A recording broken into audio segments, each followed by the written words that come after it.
Khadija bu ñu xam Khadija du Baraka Imo. loolu liggéey bi la Khadija Mohamed c'est la personne. mooy ki ñu doon jullit bi ñu doon. tijaan bi ñu doon wala taalibe baay bi ñu doon. donc bëri na ay facettes yu ma nit yi di peut-être catalogué wala fu ñu may ràññee. mais daal Khadija ngi nii. Papa était vraiment un papa poule et tout. Maman était une maman très rigoureuse. moom bu fonk jàng. moom son truc c'était nanu jàng. Elle mettait vraiment un point d'honneur à ce que ñu jàng donc l'éducation c'était tout ce qui comptait man sama papa da doon wax man samay doom dama bëgg ñu jàng te bu ñu xiif. c'était sa seule préoccupation. mooy sama papa mi dem bàyyi fii lu bëri. en termes de am-amu àddina. les valeurs waaw mais bàyyi na fi lu extraordinaire loo xamante ne c'est inestimable. bàyyi na fi loo xamante ne benn milliard mënu koo fay. mooy jikko yi mu def ci ñun.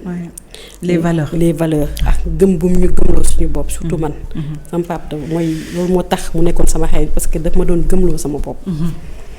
les valeurs voilà. man quand je doutais de mes capacités moom moo ma doon nee doom di ma yokk fit naa man tu peux le faire lu ma wax rek sama papa lu ma décidé woon comme projet dafa doon tuddee madame projet.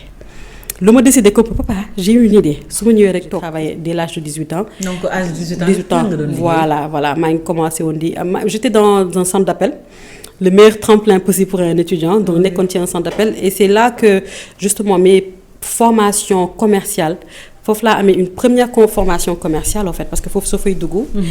tu as une formation commerciale très pointue. parce que je l'ai toujours dit si j'étais 100% à l'aise dans le salariat. je ne serais jamais. je n'aurais jamais eu. mooy lu ñu naan beaucoup de choses se créent après une révolution. après souvent révolte lay doon. souvent benn kii dama teel a dugg en entreprise mais aussi.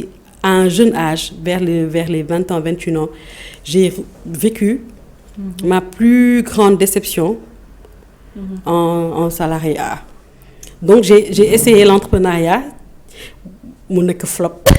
boobu la doon def entrepreneur. boobu je voulais faire dans la communication l'événementiel je voulais me lancer dans la communication l'événementiel parce que loolu laa jàngoon. marketing communication événementielle donc c'était ça. mais voilà ça n'avait pas marché parce que déjà def naa ko sur le coup de peut-être de mer naa ma ne damay def samay fu bopp et tout mais peut-être je n'avais pas assez de peut-être ngëm sama bopp bi moo desoon. surtout là voilà beaucoup mooy li may faral di wax tout le temps c'est mon mindset n'était pas le même. vous étiez combien au départ. dans l'entreprise. j'étais toute seule. toute seule dans l'entreprise. j'étais seule sama salon amoon local. xam nga bee paase dama doon xaar local. bi yoon j'ai pris les choses en main dama dem jël salle bi. sa salle kër. ma réaménagé ko. démissionné naa ñu fay ma salaire ma jël salaire boobu korkoral ko ma ut ci logo. logo bi ma créé ci page parce que tey jii tout se fait avec le digital. dëgg la nga créé sa page. tey jii ku xeeb digital. xeeb nga lu rëy. waaw parce que dara coow li yëpp du woon dara lu dul. mu jox ma logo bi laa jël daf ko photo profil créer page bi. sa premier contrat yaa ngi koy fàttaliku. sama premier contrat ci salle bi la woon. ci salle ba noo ko dundee bi nga jotee premier contrat bi bon c'était incroyable. jour boobu à l'État tey jii ma plus grande fierté c'est d'être d'employer plusieurs personnes. mu leer ma ne ñi à travers Baraka. tous les mois ñu ngi dem di yóbbu seen kër yi. macha allah dara à la fin du mois. et que ñu ngi dundal 6-7 autres personnes ci derrière. macha allah à travers loolu te xeebuma ko. du ma nit boo xamante ne damay du xeebuma sama benn progrès. je célèbre tous mes progrès. je célèbre tout ce que je fais mu ndaw muy rëy.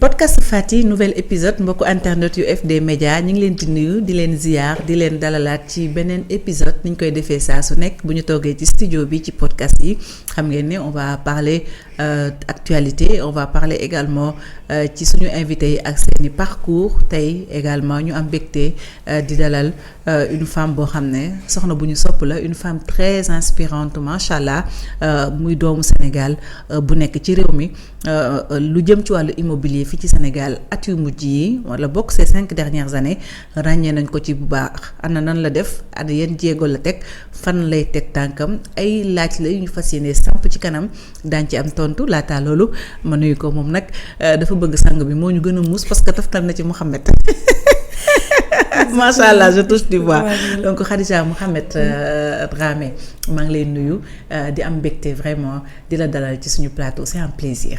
Tout le plaisir est pour moi soxna Fati. salaamaaleykum à toi. di nuyu sa téléspectateurs yi ñuy seetaan yëpp. plaisir bi yëpp pour man la. toog jàkkaarloo ak yow war a waxtaan ci lu bëri incha allah.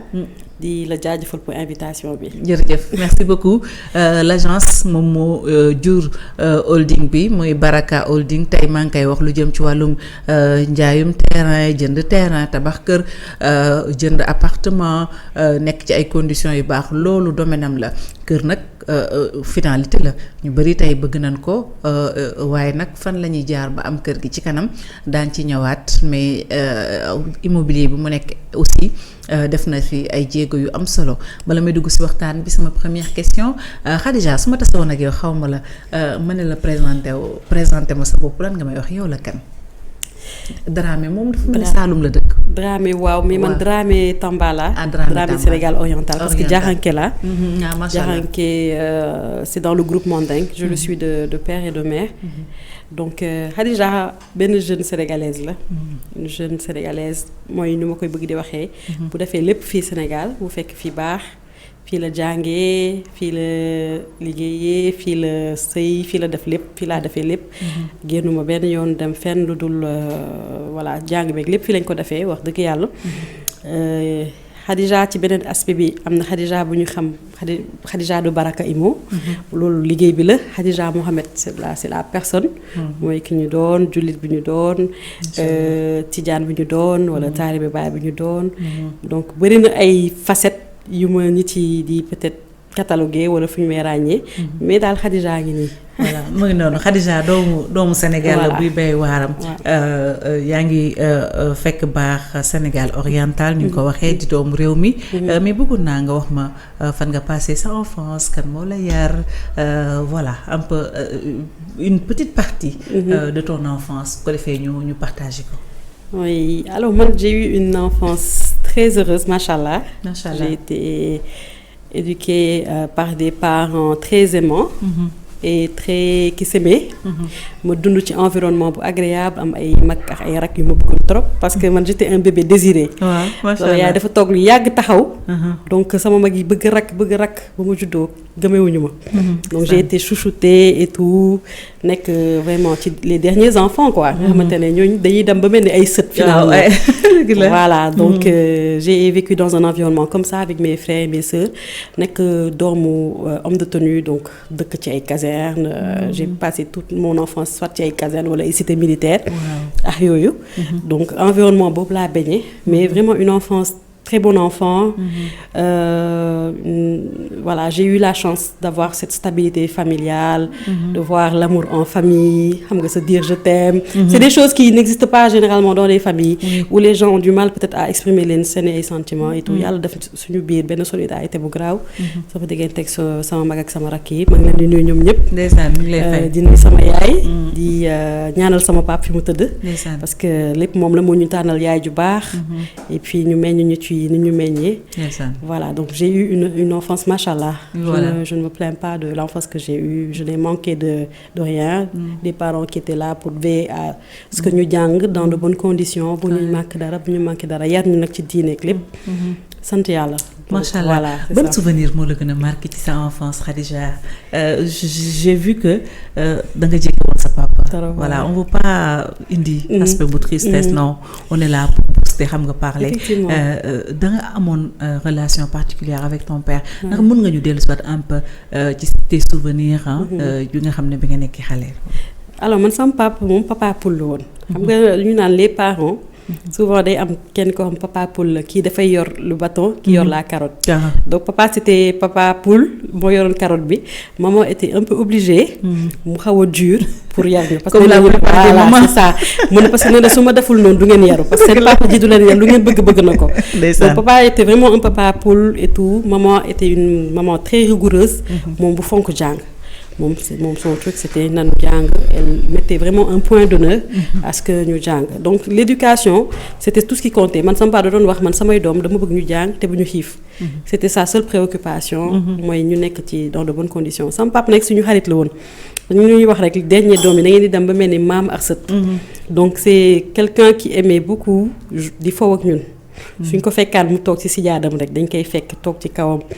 Yéeg mu ñuy defar ay 1 kilo 2 kilos ci xam nga ñuy foo su wàccaan ndeysaan maag sama petite sœur bi ñoo ko doon gàttandu su ñëwee ñu simil ko dàll yi simil ko tenue bi dindi ko mouchoir yi rangel ko di ko toppatoo et tout.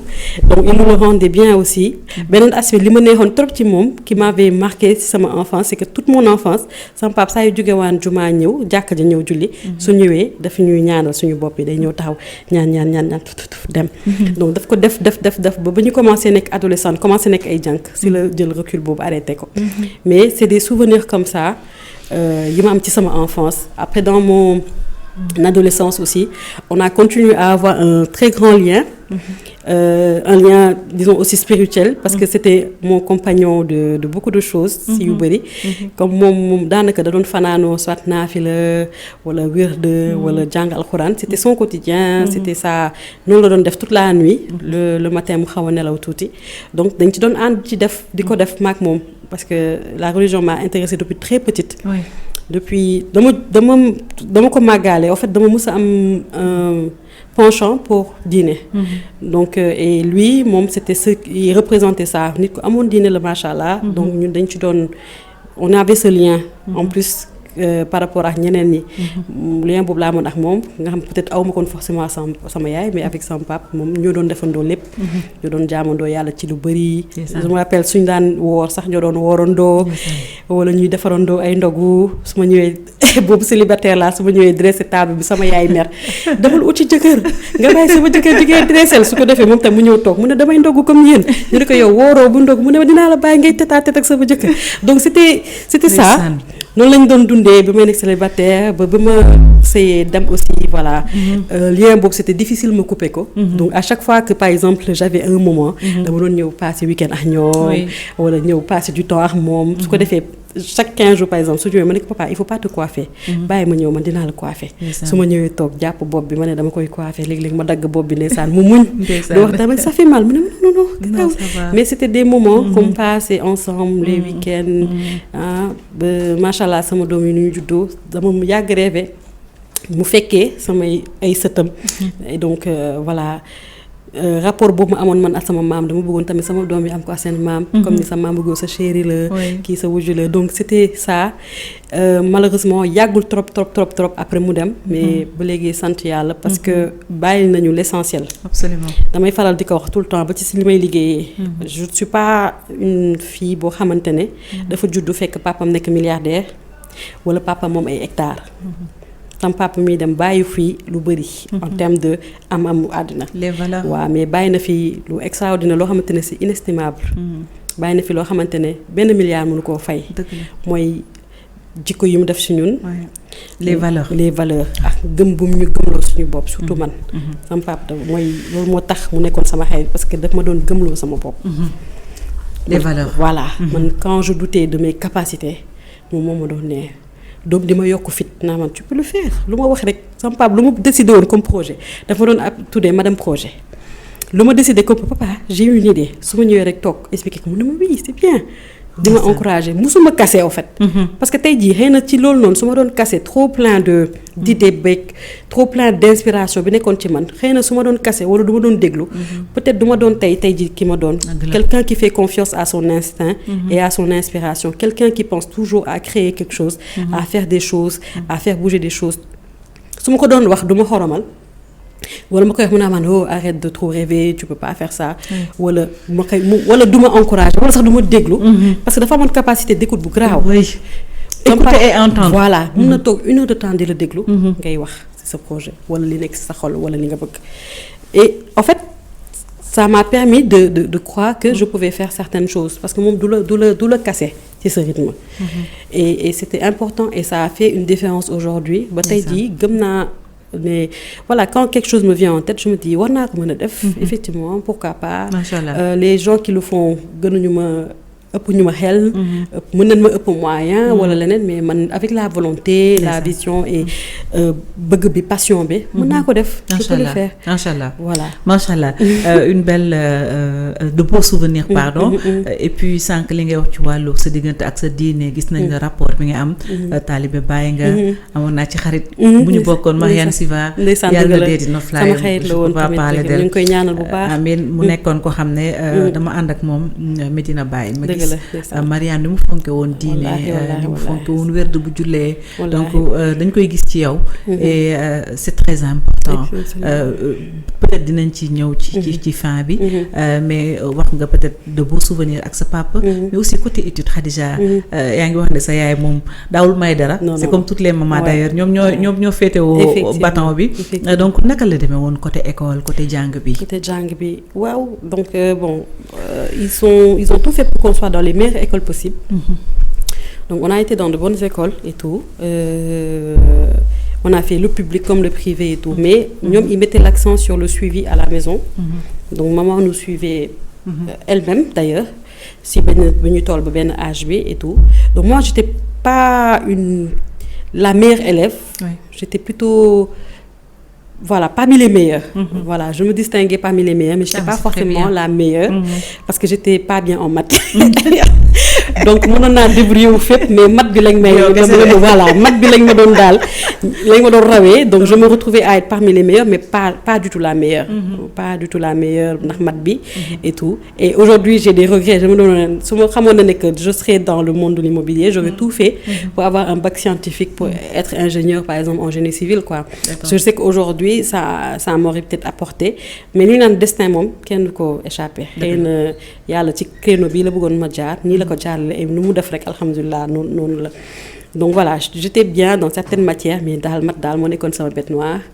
Mais voilà débrouillé wu nen ba génn ci très bien. J'ai eu le bac à 17 ans. Tout de suite après je devais partir en France, aller poursuivre mes études là-bas. Mais j'étais peut-être tellement jeune, j'ai senti que mes parents ça woon ñu ci woon trop peut-être li ma nekkee xale nara partir comme ça très tôt dans un autre continent loin d'eux et tout. Ils ont tout fait pour m'aider dans le sens utal ma bourse utal ma inscription daf ci lépp mais à la dernière minute bon je suis restée. J'ai eu l'opportunité d'être inscrite dans une école de la place, je ne sais pas si je peux citer à l'IAM, voilà.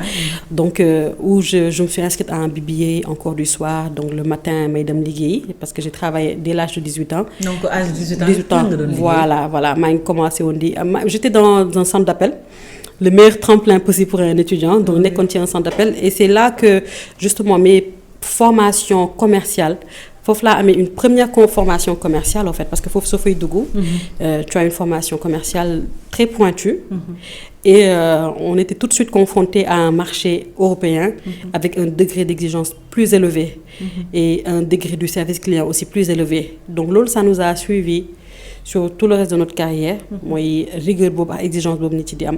mais bëggoon naa xam.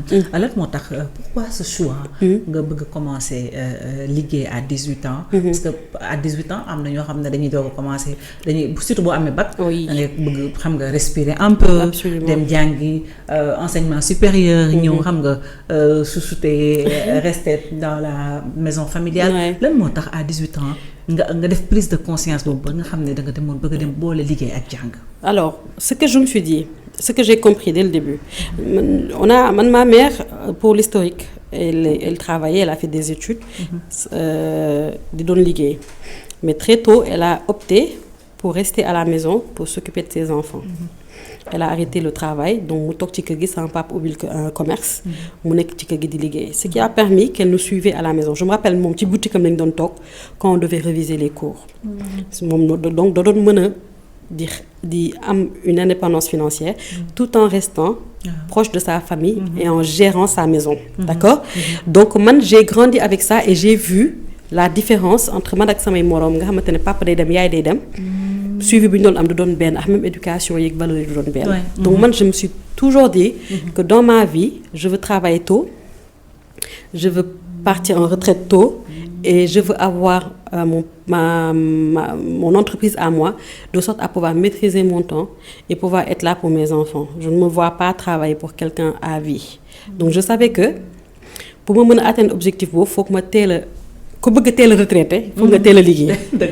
Donc c'était ça. Donc moo tax et quand je devais partir en France on m'a tout de suite fait comprendre que su ma fa demoon au-delà de jàng bi di nga dem am benn business un job d'étudiant à côté. Et en fait quand j'ai réfléchi je me suis rendu compte que surtout par exemple aux États-Unis ñu bëri foofu lañ ñuy rawee jeunes yi dañuy teel a impliqué wu dans la vie active professionnelle. Dès que tu es en vacances li ngay njëkk lijjanti c'est un job d'été. Ça te permet d'avoir de l'expérience. Ça te permet nga teel a am autonomie financière. teel a xam ni ñuy gérer xaalis teel a familiariser wu avec le monde actif. Tout simplement. te ñooñu dañuy am longueur d'avance suñu paree jàng suñu ñëw di dugg dans le milieu professionnel ils viennent déjà avec une expérience. Et ils ont une longueur d'avance par rapport à koo xam ne dafa jàng ba am master. doora ne voilà kon boobu dañ lay rétrograder il faut que tu deviennes stagiaire. Alors que tu es normalement tu as la capacité intellectuelle tu es maîtrisard en fait tout simplement. Mais tu ne connais pas. Mais tu n'as pas l'expérience donc tu reprends à zéro tu vas faire tout ce qui est stage tu vas faire tout ce qui est defar café photocopie alors que yow yaa ngi jàng loo xamante ne xëy na ki la koy sant sax moom amu ko. Donc j'ai tout de suite compris que le fait d'allier études et vie active c'était possible parce que dans un autre continent je l'aurais fait. Pourquoi je peux pas le faire au Sénégal où c'est plus simple j'ai mes parents à côté duma fi nekk di nekk ci ay résidences d'étudiants wala je suis avec mes parents.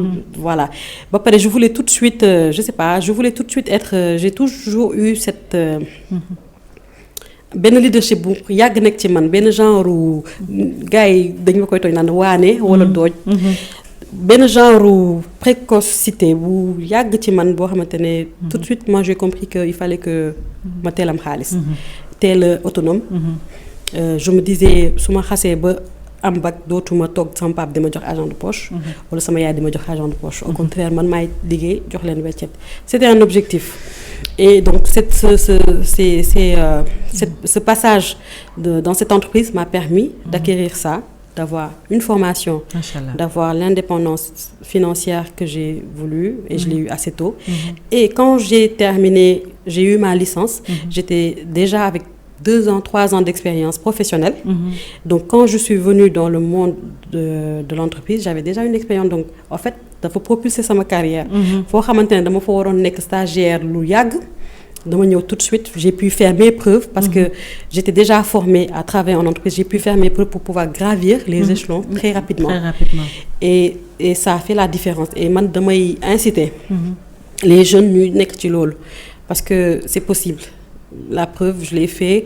Aujourd'hui, à l'époque, c'était difficile parce que tu quittes le matin chez toi à 8h, tu rentres chez toi à 21h, 22h et tout. Mais c'était un passage.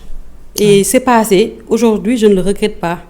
Donc, au bout de 10 ans d'expérience, j'ai toujours dit, dès que j'ai 10 ans d'expérience, d'autres me liguer tel quel. J'aurais eu, normalement, tout ce dont j'ai besoin, tous les skills dont j'ai besoin pour avoir sama propre entreprise. loolu moo nekkoon sa objectif de départ. loolu moo nekkoon sama objectif. maanaam du ma def plus de 10 ans di liggéeyal jàmbur. nekk salarié. waaw plus de 10 ans du ma ko def. D'accord. Et dama ne woon su ma commencé liggéey aussi bëgg naa su ma eggee 40 ans que je puisse prendre ma retraite. Voilà c'est ça l'objectif. Trajectoire boobu laa te tamit di ñaan yàlla mu dimbali ma ci. yàlla def loolu amiin parce que le but du jeu c'est que quand inch'Allah j'aurai 40 ans que je puisse donner le flambeau soit à mes sœurs ou à mes enfants parce que li may def ni yëpp en fait c'est un legs que je vais laisser à mes enfants. Waaw. Je veux que tey jii ñoom suñu ñëwee dugg dans le monde professionnel. Man souffrance yi ma jot a souffrir. ak déception yi ma jot a am ci sama carrière professionnelle bëgguma samay doom jànkonteel ko. Absolument. dama bëgg suñu ñëwee pas que je leur serve quelque chose sur un plateau d'argent ils vont trimer. Mais que ça soit sous mon aile. Ñu mën a am cette protection et cette assurance de savoir que maman a mis en place quelque chose pour nous et que ñu mën a continuer loolu. Leur transmettre les mêmes valeurs moo tax je les implique beaucoup ils sont jeunes mais damay ànd ak ñoom visite damay leen di indi bureau je leur explique je leur dis dama naan Seydina tu vas essayer d'être un ingénieur comme ça tu vas construire des bâtiments mu ne ma d'accord donc dama leen du ma leen ci forcer mais dama leen ci soñu leur donner l'envie et qu'ils comprennent que je suis en train de faire quelque chose pour eux ce n'est pas finalement pour moi uniquement mais c'est pour la postérité. Le choix des mots est très voilà, important dama leen forcer dama leen di soñu voilà c'est très important Khadija yaa ngi koy wax sànq tu as trimé macha allah am foo jaar liggéey ak ay nit donc bi nga nekkee ci centre d'appel bi liggéey nekk ci école formation IAM di jàng bi nga paree am sa diplôme donc da nga nekk ci structure bëggoon naa un peu nga wax ñu sa expérience laata agence bi di juddu expérience yooyu mais lépp sant yàlla soo koy toog di ko xool da ngay xam ne que loolu moo waroon am pour nga nekk ki nga doon parce que je l'ai toujours dit si j'étais 100% à l'aise dans le salariat je ne serais jamais je n'aurais jamais eu mooy lu ñu naan beaucoup de choses se créent après une révolution après souvent révolte lay doon souvent benn kii dama teel a dugg en entreprise mais aussi à un jeune âge vers les 20 ans 21 ans j'ai vécu ma plus grande déception en salariat. Si benn injustice un jour je me lève pour découvrir qu'on m'a fait un licenciement abusif par exemple xëy pour un oui pour un non pour une entreprise boo xamante ne j'y occupé pratiquement 3 fonctions. Wow. Je suis rentrée là-bas stagiaire j'avais un transport de 15 000 francs lañ ma doon jox chaque semaine dama bañ may fay 100 000 dama bañ may fay 150 000 dama bañ defal ma CDI di cumuler foofu ay fonctions ñi ma fa doon liggéeyal ñu dinañ ma seetaan nuñ ma bàyyi muy fen daj fa lu nekk ci xale 20 ans 21 ans 22 ans tu vois donner loo xamante ne tey jii ay c'est pas pour me jeter des fleurs ay kàngam duñ ko doon mën a def mais man ci sama njaxlaf ak ci sama kii fexe ba def ko c'était dans le monde de l'automobile mais ci ay commercial voilà commercial et marketing parce que là-bas je suis rentrée en tant que l'assistante marketing du directeur commercial donc en même temps je m'occupais du marketing je vendais aussi quand j'en avais l'occasion je m'occupais des appels d'offres les marchés publics et tout donc on m'avait confié un dossier où il fallait négocier la carte d'importateur d'une marque de véhicule toute jeune. Comme j'avais la chance d'avoir l'anglais comme atout, et c'était une structure européenne, mais c'était une structure italienne. On ne parle pas italien, ils ne parlent pas français, donc le seul lien qu'on avait, c'était l'anglais. C'est l'anglais. Et comme je me débrouillais pas mal en anglais, donc je me suis occupée de ce dossier 100%. Pourtant, c'était une procédure très difficile. On appelle ça due diligence process. Normalement, c'est des... ay kàngam ñoo koy def mais man je sais pas comment mais je me suis débrouillée pour faire ça ba dossier bi aboutir on m'a fait des promesses donc j'ai demandé à ce que ces promesses soient tenues on m'a dit tu peux partir comme ça avec sans me payer mon salaire sans me donner mon attestation de stage sans me payer mes dernières commissions. Et tu étais en CDI? J'étais en CDI par un mail j'ai fait un mail pour revendiquer quelque chose par le même mail on m'a dit tu peux partir. Donc j'ai fait une plainte pour licenciement abusif. Inspection du travail. Voilà, j'ai fait tout ce cursus, demande et dommages et intérêts pour me retrouver avec 200 000 francs. Mujjul fenn en fait. Ñu jaay ma doole, jaay ma ne que ils étaient des hauts placés et qu'ils avaient la justice entre les mains. Man ma nekk un petit pion dans tout ça. Une jeune fille de rien du tout. Loo xamante ne je ne demandais rien que luñ ma jot sama salaire au moins ngeen fay ma ko.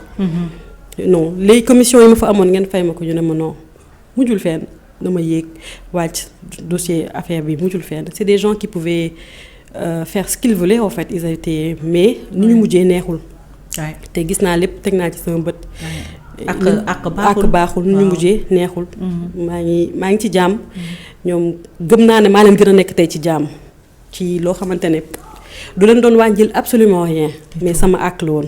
mais loolu il fallait que mu dal la. il fallait que mu dal pour nga xam ne y a pas de limite. Effectivement. Voilà. Et loolu moo sabab ma créé sama première entreprise quand j'avais 24 ans. Forward Corp parce que dama jógee ci loolu. entreprise boobu mu tudd. Forward Corp. Forward Corp. dama ne c'est fini, je vais plus travailler pour quelqu'un. J'étais dégoûtée du monde professionnel, la déception. Je me suis dit lii dootuma ko supporter. C'est le dégoût quoi. C'était un dégoût, une humiliation que je n'ai pas pu supporter. Et surtout je me suis dit man le reste de ma carrière du ma teg nit employé en tout cas du ma la teg lu la naqaree du ma gàddu sa àq. man peut-être employé moo may yoreel àq mais man du ma la yoreel àq. parce que dama am fu ma jaar gis nu ma méttee woon. donc je voulais pas faire subir ça à qui que ce soit. donc j'ai essayé l'entrepreneuriat mu nekk flop. boobu la doon def entrepreneur. boobu je voulais faire dans la communication l'événementiel je voulais me lancer dans la communication l'événementiel parce que loolu laa jàngoon. marketing communication événementielle donc c'était ça. mais voilà ça n'avait pas marché parce que déjà def naa ko sur le coup de peut-être de mer naa ma ne damay def sama yëfu bopp et tout mais peut-être je n'avais pas assez de peut-être ngëm sama bopp bi moo desoon.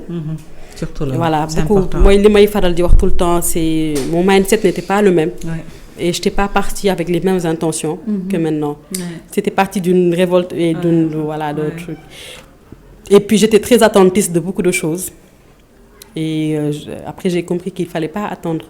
Tu sais en entrepreneuriat si tu veux attendre pour te lancer ou pour faire des choses damay xaar lii di procrastiner soo moytul doo ci génn. à un moment il faut nga gëm nga lancer wu te il imagine tu lances une activité tu n'en parles pas personne ne sait tu veux tout garder dans le secret soo waxul li ngay def nit si duñ ko xam. te suñ ko xamul duñ la jàppale. dëgg la de man li ma biir ce qui a fait que ça a marché c'est que bi ma ciy liggéey di nekk juste en entreprise sax ñu fexewoon naa ñi ci xam ne man ci lii laay liggéey. parce que léegi dama koy gis ñu bëri dañuy liggéey ci entreprise mais duñu proactif. da ngay xaar rek entreprise bi lu mu mën a def mais yow doo toog nga jël say initiative bu bopp sa sobu bopp pour atteindre ses objectifs. tu es pour da ngay toog di xaar rek l'entreprise lu mu la jox moyen lu mu la jox nga def. waaw doo ci jéem a def yow sa effort personnel. Utiliser ton propre réseau par exemple utiliser foo dem nga wax ci li ngay def joxe sa carte de visite ndax laf boobu noonu doo koy gis. ci léegi ñiy liggéey en fait. te man à l'époque moo tax quand je me suis lancée c'est passé crème. parce que nit yi xamoon nañ ne ci loolu laa yëngu je n'avais pas peur de dire que voilà ku dugg tu ma ne je suis dans ça je peux vous proposer ça et dans quelles conditions parce que bi nga njëkk a def c'était le flop. et dans quelles conditions nga créé Baraka Imo et puis ci ban état d'esprit la fekk. parce que les gens qui sont dans l'entrepreneuriat à un moment surtout nga subir injustice y en a qui se découragent vite. nga commencé benn nga ne commencé naa doxul bàyyi ma utiwaat beneen salaire. noonu laa def am benn kii. noonu laa def c'est ce qui s'est passé parce que ba ma lancé woo après je me suis lancée nii mais je me suis pas lancée officiellement genre fësaluma ko maa ngi doon xaar ay financement di xaar am un bureau di xaar am un local di xaar am des moyens alors que c'est pas comme ça c'est pas soo bëggee xaar moyens yi nga door a def soo moytul doo def des fois da ngay def après moyens yi ñëw fekk si la si donc loolu je l'avais pas compris ci première expérience bi et je l'ai compris ci deuxième expérience bi donc loolu bu mu amee ba ma toogee toog xoo xam 18 ans ba léegi bi nga amee 18 ans ba léegi yaa ngi liggéey taamu salaire nga xëy amatoo salaire. ma toog 2-3 mois sama papa di ma xool sama yaay di ma xool mënu ma ko supporter ma nekk ci kër gi. mënu ma ko supporter parce que dama teel a liggéey mënu ma supporter di toog ñu may xool ma leen di xool ma toog ma ne xaaral ma delluwaat mu liggéeyaat parce que man xas naa ba taamu salaire mënu ma toog nii et tout kat moo may jox argent de poche kat c'est pas possible. nga commencé waat voilà donc ma commencé waat sama benn tante recommandé ma fenn ma dem liggéey foofu c'était pas forcément méngoowul woon ak sama qualification mais xëy na moom dara. man l'essentiel naa xëy. liggéey dem. su ma wàccee ñëw. voilà c'était ça. donc après là j'ai eu une autre proposition meilleure un poste de cadre et tout dans un domaine qui m'intéressait donc bi may dem j'ai placé ma petite sœur là-bas. je dois partir mais je peux vous laisser ma petite sœur elle a les mêmes qualifications. donc du coup jaaree na fa moom am liggéey. man tamit ma am leneen lu gën donc ma nekk ci dynamique boobu ba à un moment ce qui s'est passé immobilier ni ma fa duggee je m'étais mariée et j'avais pris une grossesse et man quand je prends une grossesse d'habitude du ma feebar du ma am benn jafe-jafe machallah mais damay am problème mu nelaw problème sommeil laay am. et bëgguma woon gàddu ak donc ma toog liggéeyuma. donc bu ma toogee liggéeyuma ba bébé am 2 ans 3 mois 2 mois 3 mois. ba ma utal ko crèche donc j'ai décidé de commencer à chercher. donc quand j'ai commencé à chercher un jour laa toog rek benn un coup de fil. parce que j'avais fait plusieurs dépôts des fois tu fais des dépôts même à l'aveugle doo sax xam fan nga déposer voilà déposer pour déposer benn structure woo ma ne ma voilà ils nous ont convoqués pour un entretien je ne connaissais même pas le nom de la structure j'ai dû après rentrer dans Google pour voir de quoi il s'agissait. Ils m'ont appelé pour un entretien je suis partie j'ai fait un premier entretien ils m'ont rappelé je suis revenue donc noonu laa duggee ci structure boobu en tant que commercial dans l'immobilier. Et ça tombait bien, c'est un monde que j'ai toujours aimé. Et puis tout ce qui est commercial en général, je me sens bien là-dedans. Je suis épanouie dans tout ce qui est parce que je suis très relationnelle, très sociable et tout ça. Donc j'étais à l'aise et je me suis dit voilà, ça va être j'ai repris comme commercial alors qu'avant j'étais cadre commercial, mais je me suis dit c'est un nouveau monde. Je vais découvrir et c'est bien de commencer depuis le début, des rampes et des dames. Donc voilà, c'est comme ça que je suis rentrée dans l'immobilier. Oui. Donc ma def foofu 1 an après dem ci beneen structure def foofu je pense 6 mois le Covid est passé après j'ai eu un deuxième enfant me reprendre ci beneen structure def fa quelques mois. C'est par la suite que j'ai perdu mon père. Et donc là quand j'ai perdu mon père après voilà ma fàttaliku mooy li may faral di wax souvent ci yenn entretien yi di fàttaliku l'anecdote de la carte de visite là que j'avais trouvé dans le Coran boobu c'était quelques mois avant qu'il ne parte donc il m'encourageait en gros à reprendre ma première entreprise parce que première entreprise ba ma ko sampee daf ci sonnoon trop waaw daf ci sonnoon trop dama doon toog guddi yi on passait des nuits blanches ma yor sama ordinateur di defal sama business plan naka papa après si je fais ça je vais faire ça si je fais ça je vais faire ça ndeysaan mu jug di ma ci ñaanal. su ma waxee suñ toogee wax ma ne ko voilà le projet su paree jug julli ñaari rakk ñaanal ma ñoo toog dégluwaat ma. ma koy expliquer di ko expliquer su xëyee le lendemain. mu ñëw mu ne waa je connais telle personne je vais lui en parler pour qu'on te reçoive en audience ou qu'on telle personne te reçoive donc il activait son carnet d'adresse. son réseau.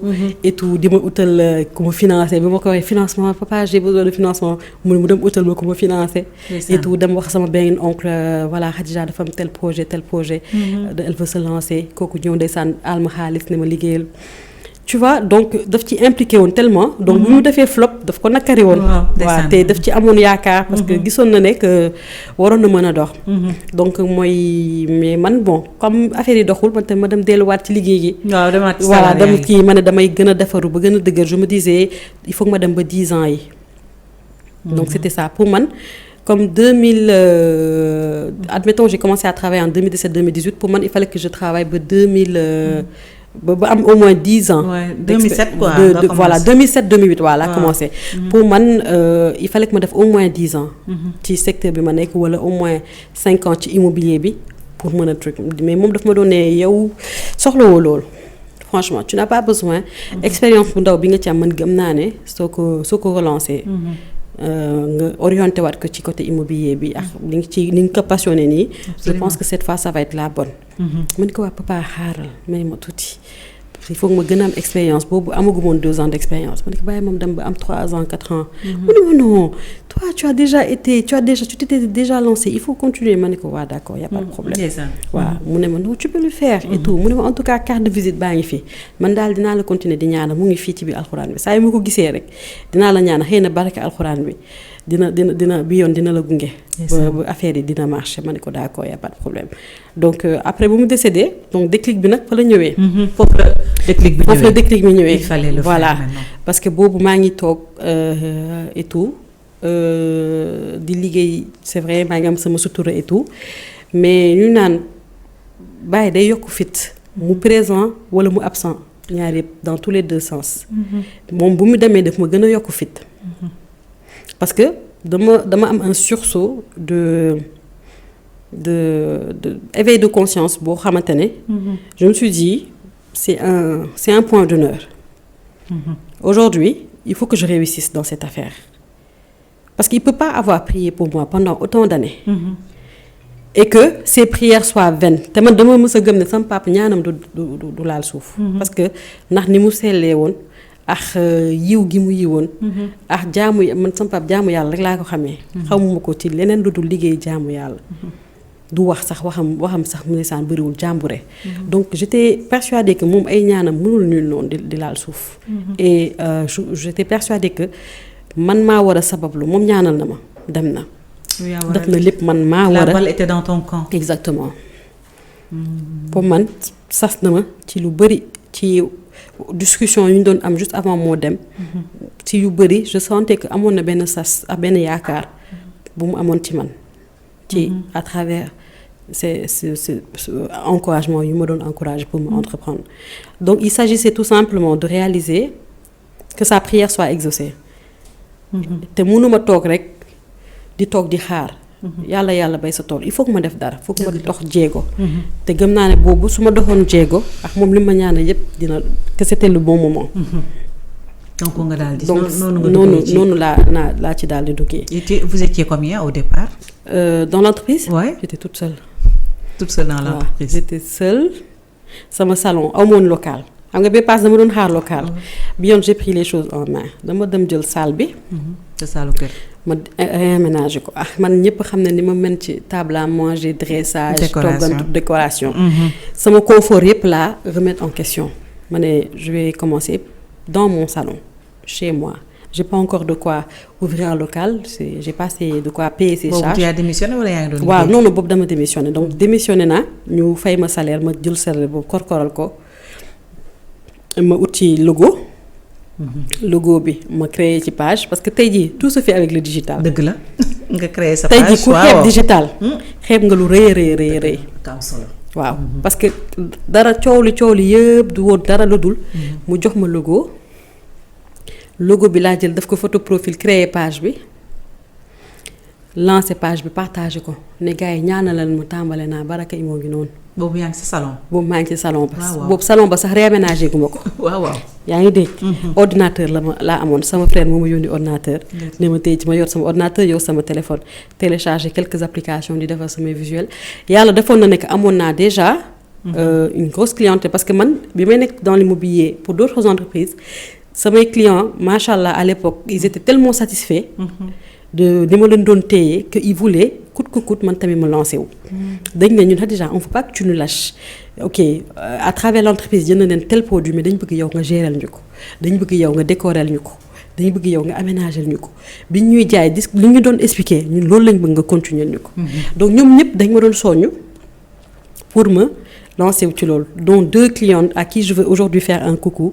Une cliente qui s'appelle Mahim Fall bokk na ci li ma gëm la boppam elle a été la première à me confier des marchés et un autre client monsieur Ndiaye moom tamit boo xamante ne c'est des gens avec lesquels c'était mes clients ils étaient dans mon portefeuille. mais aujourd'hui ils ont été mes premiers clients chez Baraka. ñoom ñoo ma njëkk a confier ay marchés ñoom ma njëkk a confier ay gestion ñoom ñoo ma doon booster ba aujourd'hui ils sont toujours clients de Baraka. lu ñuy def ci immobilier man la ñuy laaj parce que dès lors confiance lalu woon na suñu diggante ils étaient satisfaits globalement donc ils ne m'ont pas lâché. ñooñu doon soññu tout le temps ne ma il faut nga def sa yëfu bopp. il faut nga def sa yëfu bopp. donc man je savais que j'avais déjà une base de clients. je savais que j'étais déjà connue pour ce métier. et donc j'étais faite pour ce métier. et j'étais faite pour ce métier parce que passion bi ma ciy àndal. musuma dal ci. secteur yi ma mës a liggéey yëpp parce que je me sentais comme un poisson dans l'eau et j'offrais plus que tu me demandes par exemple man su ma la doon proposer un appartement di la ko visiter en tant que chantier maa ngi lay permettre déjà nga projeter wu naan yaa ngi imaginer fii soo fi defee lii tu mettras le lit par là tu mettras ici un petit coin donc en fait le client était emporté par ma passion et dañ doon ànd et ça faisait marcher les choses en fait tout simplement. donc quand je me suis lancée c'est passé comme lettre à la poste. parce que ràññee woon nañ ma ci amoon naa ñu ma doon encourager il y avait des gens qui étaient déjà prêts à me soutenir et à m'accompagner ndax gis nañ passion bi may demee moo tax bi ma lancé woo macha allah. ñëpp ma jàppale en plus. muy may remercier en même temps sama communauté sur les réseaux sociaux. mooy li may wax rek ci digital bi. voilà les gens ont tout de suite adopté Baraka comme leur propre business. On a vu aussi que da ngeen révolutionner. Effectivement da ngeen révolutionner un peu le domaine. Oui. Parce que yaa ngi commencé ci agence dinañ ñëw si kanam. Oui. mais yaa ngi ci salon bi. créé nga sa entreprise. Voilà. yow cundum yaa fa nekk. man kese jël table à manger bi pousse na la jaay ko dugal ko ci benn groupe vidé ko. da nga vidé table à manger vite fait bien fait. vidé salon bi parce que salon bi ni mu configuré c'était trop volumineux ma dem jël beneen salon def. teg table à manger bi sama benn copine may ma benn table ma dem aussi sama benn fauteuil sama frère may ma ordinateur. ma dem jënd sama petit matériel jënd sama benn rame de papier jënd sama benn imprimante bu yem teg samay stylo. li naan lu ku xeebul sa noos. rukk bi laa jël defar ko ba mu sedd sama xol. yàlla boo ne ut sa benn mëg bu rafet. merci teg mëg bi teg benn kaas def ci logo Baraka. teg sama tapis souris teg sama petit cuuraay su ma ñëwee ba loolu noonu laa ko tàmmee su ma ñëwee bureau damay ñëw taal li may njëkk def mooy taal sama cuuraay. toog nekk taal sama alxuraan nekk ci. toog jàpp sama ñaabur. sama bureau boobu rukk boobu sama doom yi suñu kiiwee ma dugal leen ci néeg bi tëju ci salle bi. liggéey ba sama xol seet su ma paree nekkaat ci ñoom. lépp ci salle boobu la commencé ci benn rukk. après. léegi la suite mooy. dem naa ba nga xamante ne xam nga au début immobilier le liggéey bi c'est sur le terrain. donc premier investissement bi ma def c'était d'acheter une bonne voiture. une bonne voiture. Wow. Pas une voiture pour le confort mais une voiture robuste boo xam mën na dem. dans les chantiers oto boobu moo ngi ak man ba tey. te man dama gore nag. lu ma njëkkee du ma ko bëgg a bàyyi. sama bureau boobu sama copine mayoon soo ñëwee ba tey ji sama bureau point di nga ko fa fekk. mënoon naa ne non je n'en ai plus besoin. c'était un truc mais c'est un symbole. saa yu ma xëyee di ko xool damay xam ne man fii laa commencé. ça te rappelle fi nga tàmbalee. ça me rappelle fi ma tàmbalee. comprendre nga le premier stylo que j'ai utilisé pour signer mes premiers contrats je l'ai encore. man noonu laa mel je suis une personne loyale. d'accord après nag ñu commencé jox la marché sa premier contrat yaa ngi koy fàttaliku. sama premier contrat ci salle bi la woon. ci salle ba noo ko dundee bi nga jotee premier contrat bi bon c'était incroyable jour boobu j'avais demandé j'avais benn opportunité mooy sama première tontine de terrain bi ba def Sangalkam. ba ba fay dem di ko visiter c'était pour une coopérative. ñoo ko soxla woon ma démarché kii bi pour coopérative bi. après coopérative bi mujju ko jël. mais c'était un bon deal je me suis dit ça serait trop dommage de laisser passer. ma ne madame waxtaan ak borom terrain yi ma ne ko bon man je sais que j'ai des clients j'ai une base de données. ça me permettrait nii j'ai un groupe de 24 personnes. je peux t'apporter 24 clients 24 parcelles qu'on va vendre immédiatement mais man dama leen di faciliter acquisition bi yow tam nag mooy faciliter procédure bi mais on va y arriver ça va pas être facile mais on va y arriver at the end of the day tout le monde sera satisfait. bon dama waxaale def démarche yi def truc lancer ko am protocole d'accord ak moom commencer lancer clients yi commencer def seen premier virement sama premier client bu njëkk def premier virement fàttewuma ko. waaw fàttewuma ko j'oublie rien du tout. ma defal samay contrat lépp ci salle bi toog naa daal ci salle bi du yàgg ba après quand j'ai vu quand même que voilà ay rendez-vous war na mën a am ay visites. comme des fois doo bëgg associer sa vie privée à sa vie professionnelle. J'ai senti que waroon naa mën a génn ou dem. voilà c'est ça et puis les enfants boobu maa ngi yor ay xale bas âge ils vont pas comprendre da ngay ñëw toog war a liggéey ñëw nekk ci téléphone bi maman. doo xam ne donc je savais que j'avais besoin d'un cadre. mais au début je ne pouvais pas donc ces premiers contrats m'ont permis. nank aussi et de manière. ñu naan lentement mais sûrement waajur ñu ngi ko doon defee. ma xam ne que bon jot na ma génn. ma commencé wut un bureau à côté pas trop loin de chez moi. et tout bon ça allait être une dépense et tout mais je me disais que c'est pas une dépense c'est un investissement. boobu commencé nga am ñeneen wala boobu j'étais seule. mais may ñëw sama premier local dama ñëw ba installé wu ba pare door a jël la première employée de Baraka. waaw ñëw naa ba pare et j'étais encore seule après la première employée de Baraka elle m'a contactée sur les réseaux sociaux elle m'a dit j'aimerais intégrer Baraka et tout je lui ai dit viens on va faire un entretien. Elle est venue on a fait un entretien je lui ai dit tu peux commencer te ba léegi mu ngi ak man. alhamdulilah waaw donc boobu c'était agence bi donc à quel moment nag la extension bi ñëw wala boog naka la Baraka màggee ba nekk holding tey. voilà loolu yëpp ci vision bi parce que ñun on savait qu'on voulait commencer comme ça. et on savait où on voulait aller parce que tey jii au début ce qu'on faisait c'était de la gestion ñu jóge ci gestion bi commencé def tuuti foncier avec les terrains payables en 24 mois 12 mois mooy li ñuy tuddee entre parenthèses les tontines de terrain. xamoon nañ ne suñu koo jaay terrain après lan moo ci war a topp. tabax. Voilà, on savait que donc après le but du jeu c'était de tabax mooy Baraka construction bi et tout suñu la tabaxalee ba pare c'est soit lu topp ci tabax mooy nga aménager ko. def ci immeuble donc on savait qu'on allait proposer des services d'aménagement de décoration. Chose que je faisais déjà à l'époque pour mes anciens clients. Donc c'était ça la suite logique ku jëndoon pour investir li ngay bëgg ku la ko gérer. Donc on va faire de la gestion pour toi. Comprendre que après ku jël par exemple un appartement il faut que nga am ko la dafa syndic. Pour gérer le immeuble pour que tu sois dans une copropriété tranquille on propose ay services de syndic. Donc non on savait que donc chaîne bi maîtriser woon nañ ko. Et à divers domaines xam nañ ne mën nañ fa intervenir. Mais mënuñu woon tëb rek defandoo lépp. Il faut y aller step by step donc noonu la ñuy def et tout donc bu ñu accompagner ñu bëri bu ñu doon propriétaire. Après ñu xam ne nag léegi nag mën nañ war a dugg ci tabax gi. ci gestion bi et tout il fallait se restructurer. Parce que aussi il fallait grandir avec l'entreprise. Apprendre de voilà des péripéties qu'on a eu à vivre les erreurs les choses parce que c'était pas forcément évident. Donc après on s'est dit c'est lañ créer holding bi. ñu créer holding bi avec les différentes filiales. Invest service. Construction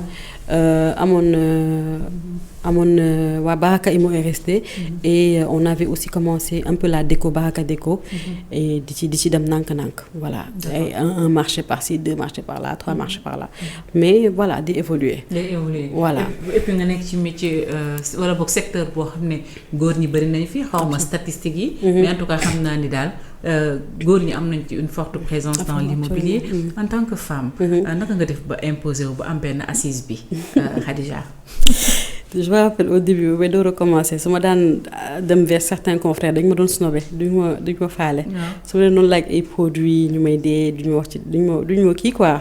duñ ma doon jàppale forcément duñ ma fulaal ndeysaan et tout mais bon man awma woon problème boobu je me disais que ñun ñëpp dinaa leen raw incha allah dinaa dem ba dinañ ma dégg dama ko gëmoon mais ce qui s'est passé mooy. jëluma le fait que ma nekk jigéen comme handicap. Parce que pour man tout est dans la tête. Tout est une affaire de mindset. loo mettil day metti loo yombal mu yomb. Nakar sax sama benn mag doon wax naan nakar boo xam mënoo ci dara jël ko def ko bànneex il faut savoir toujours avoir cette résilience de tout tourner. Dans le sens positif. lu waroon nekk sax handicap nga fexe def ko mu nekk atout. lu waroon nekk inconvénient nga fexe mu nekk avantage. Naka ngay sukkandikoo si loolu parce que ci coono ak ci nakar la lépp di. amee sooy xool yàlla sax ni mu ñu bindee ak ni mu bindee l'humanité ak ni mu demee sax nga xamante ne coono dafa bokk ci nit il faut nga daj lu metti pour nga mën a àgg à un autre niveau donc man xamoon naa ne voilà jigéen la pour man jigéen c'est synonyme de minutie de sens du détail de rigueur quand on veut. Rigueur bu féminine, c'est-à-dire pas une rigueur de force, mais rigueur dans le travail, voilà. C'est être femme, c'est être multitask. Pouvoir être mère, être femme, être voilà et tout. Donc comment je peux utiliser tous ces atouts en tant que femme ci sama liggéey. Et puis être femme aussi, c'est agréable en fait. Tey jii nii parler avec une femme c'est plus agréable que de parler avec un homme. Absolument. Et tu te sens même plus en confiance qu'avec un homme. Donc moi j'ai juste usé de toute ma féminité. Absolument tout pour m'imposer. Voilà ba ci coquetterie beeg bëgg àddina beeg loolu yëpp dama ko jël mu doon force ci li may liggéey. Machallah. Voilà ba tey jii quand je me présente à toi di nga xam ne que kii c'est une professionnelle. Je vais pas me présenter n'importe comment je serai présentable dans le discours dans la posture dans tout ce qu'il faut. Loolu atu jigéen la. Comme xam nga. Absolument. Voilà donc man lépp laa jël. Et dans le sens de la négociation. am na solo dans le sens de la négociation. waaw. naka ngay waxee wax ba tirer ton épingle du jeu. tey jii avec un fournisseur quelqu'un koo xamante ne en temps normal doo doon facile accepter leen yi. naka ngay waxee na wax mu yërëm la en tant que jigéen rek moo ne kii c'est une jeune fille. nañ ko jàppale nañ ko kii ku jar a jàppale. ku jar a elle est tenace am na jom. ñu am envie jàppale la ñu bëri loolu la woon en fait dañ ma doon bëgg jàppale parce que dañ ma doon gis ni ma demee passion bi li mu samay mbébét ñu ne kii c'est une jeune fille boo xamante nañ ko jàppale parce que suñ ko jàppalee voilà elle en veut quoi. donc voilà man jëluma ko def ko truc lu góor ci def dama koy def. visite fu on te voit des visites sur le terrain. fu mu jaree def visite je vais mettre les tenues qu'il faut. mettre les chaussures. fu góor yi xuus ma xuus fa. fu góor yi yéeg naa fexe yéeg fa pourtant nag ku bëgg sama yaram laa. waaw macha allah ku fonk sama yaram laa mais voilà. liggéey bi jaral na ma ko su liggéey jotee dama ciy def lépp lu ci war. absolument et puis beneen touche peut-être man xaw ma nu ma ko mën a waxee peut-être social laa koy waxee. beaucoup plus social. parce que fii li ñu doon wax ci début bi. koo fi gis muy liggéey wala boog ñu ci ëpp dañuy bëgg am seen kër. am na ñoo xam ne moom moo tax ñuy uti CDI. donc agent banque yi peut-être ñoom ñi nga xam ne peut-être nekkuñu ci yenn situation duñ leen lebal. mën a jëndi kër. donc yéen da ngeen bàyyi xel secteur informel. parce que ku nekk xam na ne Sénégal. quand même boo xoolee par rapport ak population active bi. salariés yi. c'est une minorité.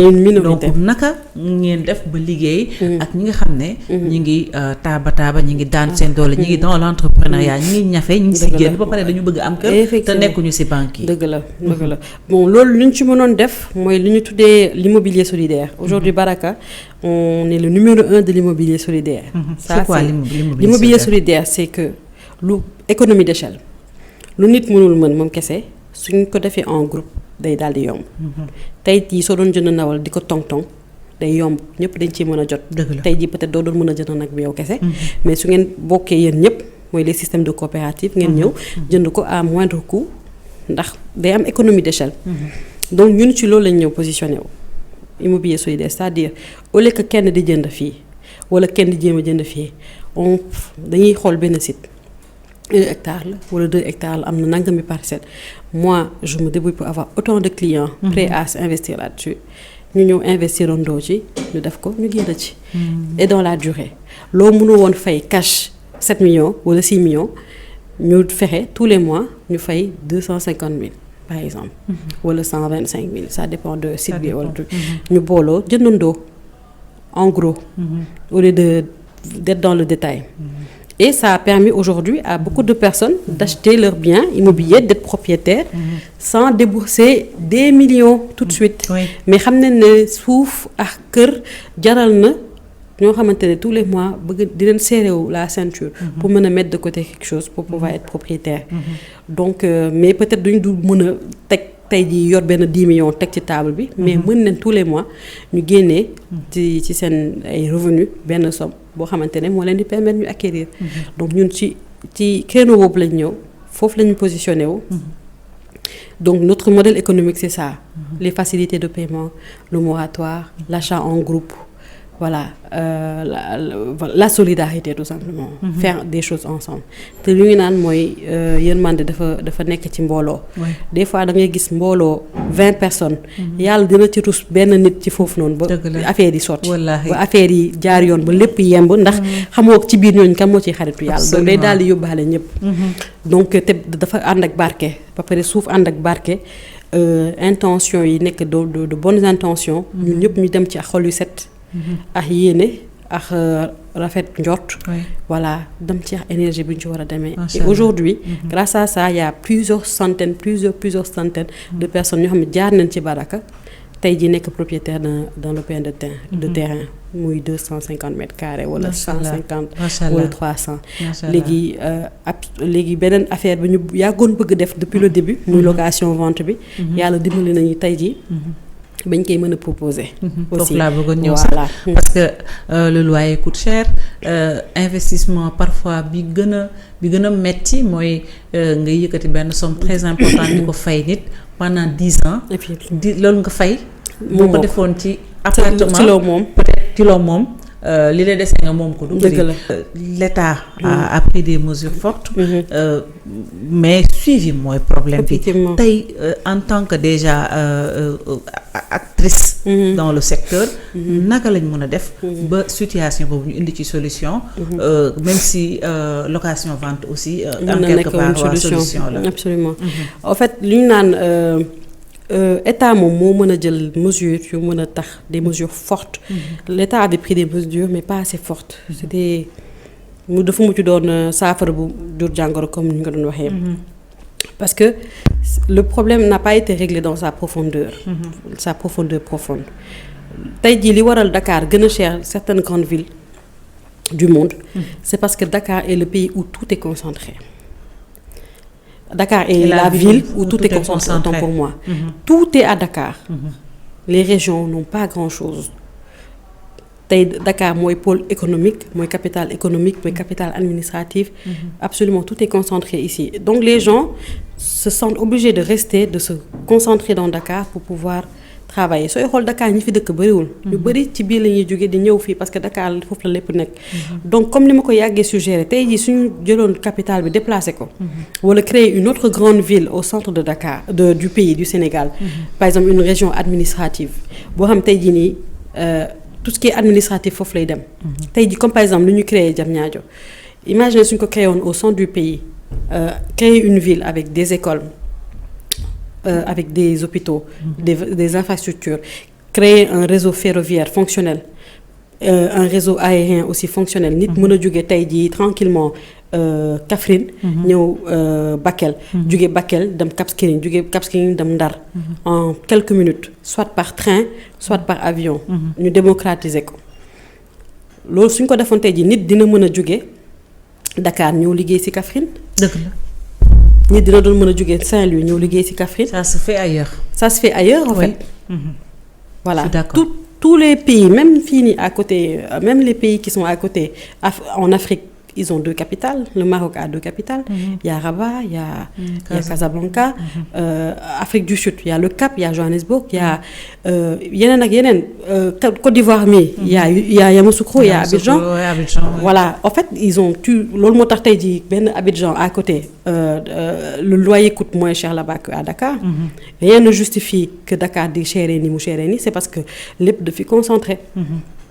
Donc s'il y avait une autre capitale, une autre ville ou plusieurs autres villes créées dans le pays, nga xamante ne avec tout ce qu'il faut comme infrastructure pour relier les régions entre elles et qui est de réelles villes et là-bas dootuñu soxla di ñëw Dakar. Les bonnes écoles sont à Dakar. Donc il y a des gens qui sont là pour dañuy bëgg rek seen doom yi nekk ci école yu baax yi. Tout l'administration pratiquement lépp là, le port est à Dakar, l'aéroport est à Dakar, le terre est à Dakar, terre bi Diamniadio la yam. Je veux dire vision bi dafa xawoon des à mon avis. Pour man tey jii il aurait été plus pertinent tey jii de déclarer le chemin de fer. Le chemin de fer, oui. Mu desservir tout le pays. Parler un peu de ces projets xaw ma nag. Voilà, c'est ça. Tey jii voilà, man je vois tey jii une région comme Kaolack ou Diourbel nekk la capitale administrative. Oui. Parce que il y avait le bassin arachidier là-bas. war na mën a nekk en fait. Absolument. waaw Diourbel tey jii ak dëkk bu mel ni Touba. ni mu mel ak ni ñu farluwee ak ni ñu dikkee tey Diourbel war na mën a accueillir une capitale. toute une ville. nga xamante ne tey jii sax Moodu buy jugee Italie wala France sax war a ñëw avion lay dem directement Diourbel. du sax jaar Dakar.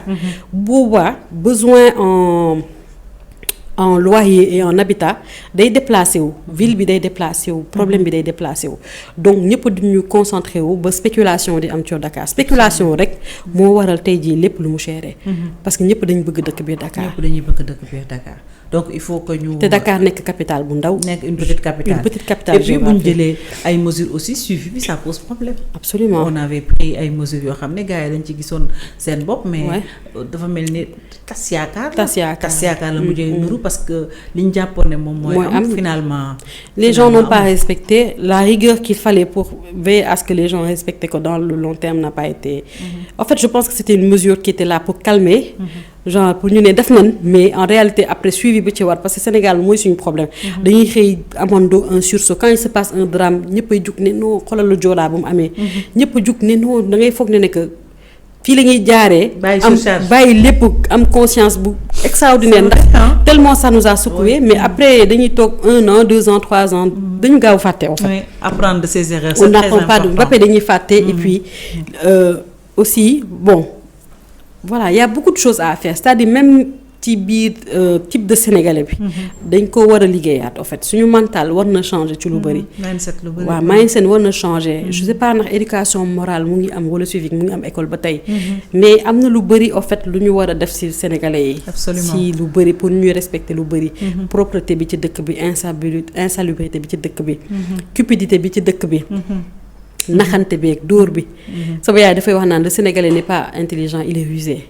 mu mel ne suñu xel dafa màcc. ci lu dul yoon alors que même xel bi suñ ko jëloon def ko ci truc dañ ciy génn. absolument mais des fois dañuy préférer passer par les mailles voilà entre les filets loolu moo waral mesure yooyu ñu jël. après nit yi dañ trouver beneen système pour contourner loolu. dëgg la pour yokkaat sax. pour yokkaat donc dañ naa laan il faut na ngay génn. après ci dara voilà soo génnee. ñu jël ko jox ko keneen. louer ko plus cher. voilà spéculation mais les gens ont besoin. na ngay gis koo xamante ne bon gré mal gré. dina fexeel li jënti ji 3 mois wala 4 mois de caution. mënu ci dara parce que dafa soxla fu mu dëkk. ak njabootam parce que kër sutura la. mais location vente bi. jamono ji fa ngeen ci toll. waaw location vente bi ñun à notre échelle. ñu ngi jéem a def lu ñu mën. mais c'est clair que liy régler le problème du déficit. En termes d'habitat. du ñun Baraka ñoo ko mën. ñun nag ñu ngi ciy def lu ñu mën. ñu ngi ciy dox ay jéego di ñaan yàlla yàlla dimbali ñu ci. di ñaan yàlla aussi que mouvance bi topp parce que ñu naan il faut que am ku oser. il faut que am ku jéem il faut que am ku def location vente bi du dara lu dul un compromis entre l'achat et la location. maanaam nga jënd. ak nga loué mooy li ma doon wax benn jour. tey jii état su jëloon benn mesure boo xam tey ku def projet immobilier ñu imposer la un quota boo xamante ne na nga ko war a def en location vente obligatoirement. tu es propriétaire d'un immeuble tu fais un projet R+9 qu'on te dise que voilà 30% des appartements au lieu que nga leen di louer. uniquement nga def ko location vente le client vient avec un apport day louer mais su eggee temps nangam moo koy moom. wala location avec option d'achat.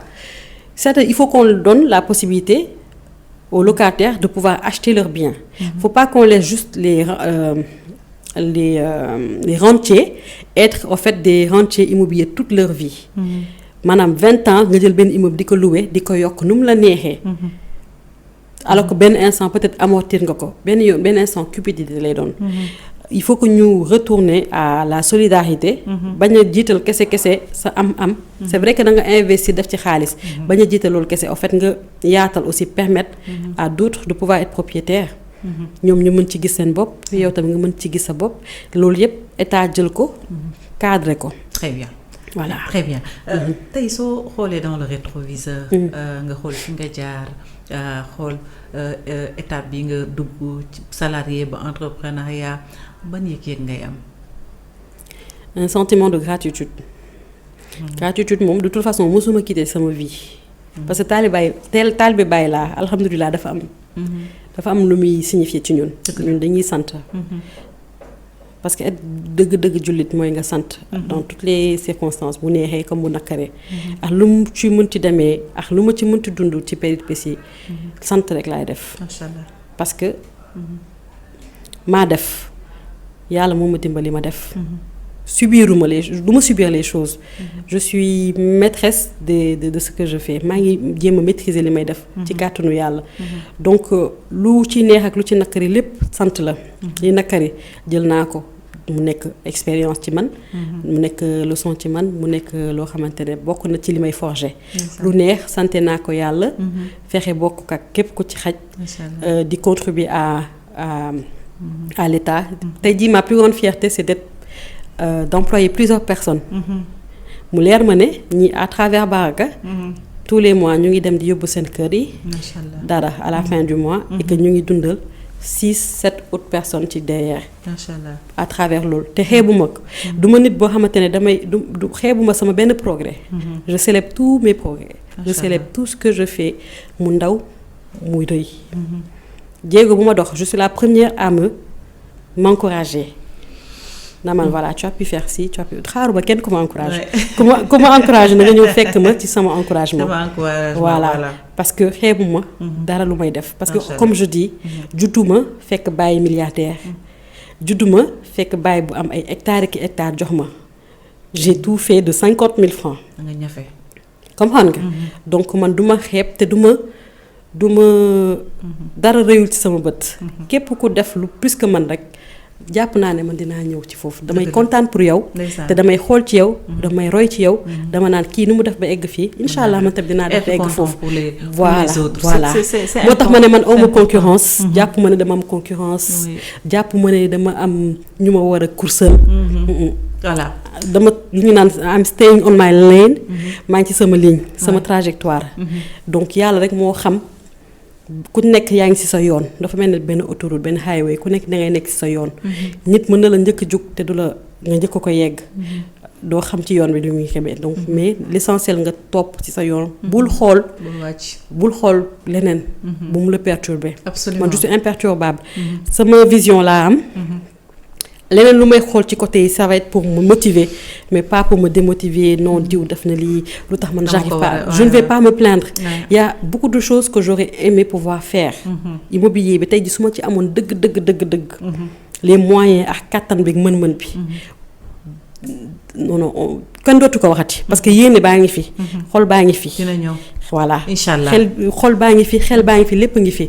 mais xam naa ne ça va venir. Voilà je suis très optimiste pour ce qui va venir. et je suis très reconnaissante pour tout ce que j'ai pu vivre. de bien ou de mal. Machallah Khadija. Et puis ñu gis beneen point aussi mooy la religion dafay jouer un rôle très important dans ta vie. La foi dañ lay gis Makkatal Mukarram et puis ngay topp borom faydu bi Baye Niass. ñu gis la si kër ji bëgg lu baax. di wax lu baax. donc spiritualité aussi dafa occuper une place importante dans ta vie. et yaa ngi koy wax ci début bi sa papa bokk na ci jouer il a joué un grand rôle n'est-ce pas. c'est vrai waaw man spiritualité moo ma dimbali ci lépp parce que fougue de jeunesse beeg personnalité beeg en kii beeg cëfër bi su du woon la diine bi nga xamante ne moom may dalloo parce que j'ai beau avoir des qualités j'avais des défauts yoo xamante ne mënoon na ma yàkkal ba du ma dem. comme par exemple gaaw a mer.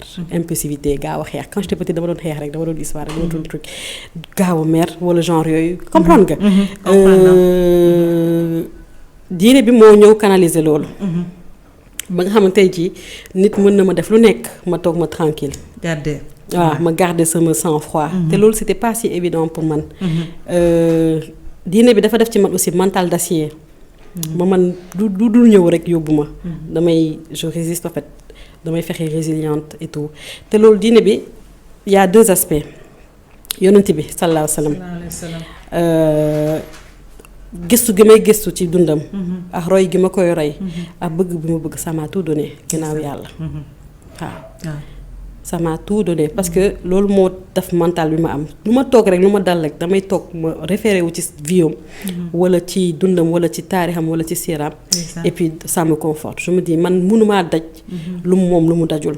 te pourtant moom la yàlla gën a bëgg. ci li mu sàkk. donc saga moom moo dund telle chose man duma kenn ba duma dund lii. Machallah mag yu baax yëpp tamit soo xoolee ñoom ñëpp fu ñu jaar doy na jàngat. Machallah et puis mën a muñ bi tu es très présente sur les réseaux mais dañuy gis ni à chaque fois ak lu mën a am tu prends les choses avec recul et philosophie. Oui, c'est ça. On suit on suit pas tout mais on suit on si. va pas entrer dans les détails mais dañu gis ne Khadija aussi c'est une personne qui est très vraie. Transparente. li nekk ci man transparente loolu làkkat bi côté làkkat bi mooy dama koy wax tout le temps man làkkat la 100%. waaw man bu ma déggee wolof ba ma commencé màgg di jàng sax laa dégg wolof. chez nous on était 100% jaaxanke français voilà wolof bi c'est en grandissant en fréquentant les gens donc ñun mooy li may wax rek du ma safa jooy di ree du ma safa ree di jooy. dëgg la ça c'est être vrai voilà te li ma bëgg wax li ma gëm dama koy wax. kenn mënuma perturber. li ma gëm ak sama ngëm-ngëm je suis pas une personne facilement perturbable ba lu xew rek yow nga kii man li ma gëm dama koy wax. dans le respect et tout dinaa ko wax. su ma d'accord dinaa ko wax su ma d'accord dinaa ko je n'ai pas peur. de m'exprimer j'ai vécu dans une famille. où sama papa daf ñu doon teg démocratie dafa mu sam suñu kër.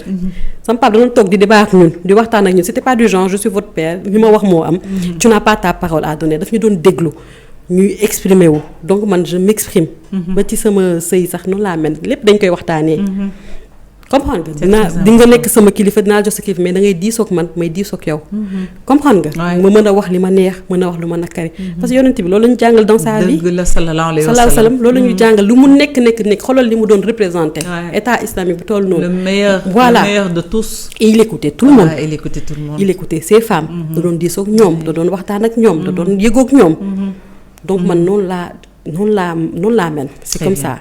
ba pare tamit voilà ñun làkkat xamuñu. lu nekk ci ñun daal. ci digg bi ngay jaar voilà ci digg bi la ñuy jaar waxtaanee ko et puis après. passer à autre chose. macha allah et puis ñu gis la aussi nga bokk si ñuy gën a promouvoir le made in Sénégal. Sofatou. Matidi. Nende Yaaya. donc dañ leen di citer parce que ay fierté lañu. suñu ay plateau. ay doomu Sénégal lañ ñu xam ne. dañu def ay liggéey yu bëri bëri. ku ci mel ni Malado. voilà c'est ça ak ñeneen te tatu parce que ay doomu Sénégal la ñu xam ne ay jàmbaar lañu. ñu gis la aussi côté boobu nga siy jàpp bu baax a baax tu fais beaucoup d'apparitions. mais que suñu ay. made in Sénégal suñu voilà suñu ay. nos créateurs nos artisans. bon loolu en fait c'est balaa ngaa xam l'importance de faire ça nga dem ba yow sa bopp nga yor business ngay xam la mooy soutien mutuel importance bi mu am ak le fait que nga am ay ambassadeurs yuy drive sa business. parce que man dama ko dund. dama ñëw teg samp dara ñëpp jàppale ma sotle ma. et c'est des Sénégalais comme moi. donc man. mais da nga reconnaissante rek. voilà loolu su ma ko deful gorewu ma. comprendre nga. et j'essaie de rendre l'appareil te bala ngaa xam l'importance du soutien entre ñun Sénégalais ñuy promouvoir li liggéey Sénégalais yi di liggéey. bala nga kaa xam rek nga jànkonteeg leneen. man tey jii c'est pas seulement dans l'habillement ñu bëri peut-être ci côté habillement bi lañ koy gis. mais man préférence nationale dafa nekk ci sama lépp. lépp lu ma mën a def. bu Sénégalais bi def moo ma gënal bu Sénégalais bi deful. dëgg la ak échelle bu mu mën ci doon. su ma demee supermarché su may jënd. damay xool qu'est-ce qui a été fait au Sénégal et je préfère prendre ça. que de prendre ce qui n'a pas été fait au Sénégal. donc peut-être la qualité est plus grande. mais dama xam ne noonu la ñuy jàppalee. c'est pas en boycottant. c'est pas en préférant autre chose. qu'on va aider nos entreprises à persévérer en fait. tey jii man je préfère.